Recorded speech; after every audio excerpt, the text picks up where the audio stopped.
picks it up. Why is everybody else telling us it's a gun? I thought it was gun. How do you mistake a knife and a gun? There's a big difference. Look at the knife. Were you simulating it as a gun? Yeah. Okay, so you wanted to think it was a gun. Okay. We need to make sure that it wasn't.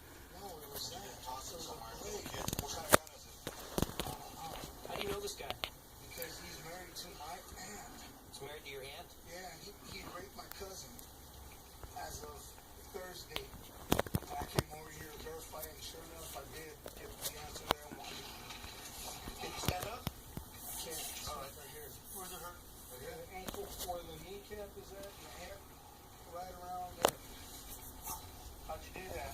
Jumping over the gate. Why'd you run? Because you guys were basically looking at me as if I did something wrong, but he's the one that did something wrong.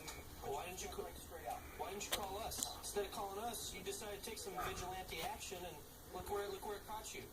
Look where it got you. Basically, he's the one that did it. All you had to do is call us. That's what we're for. What if somebody in your family was to get raped?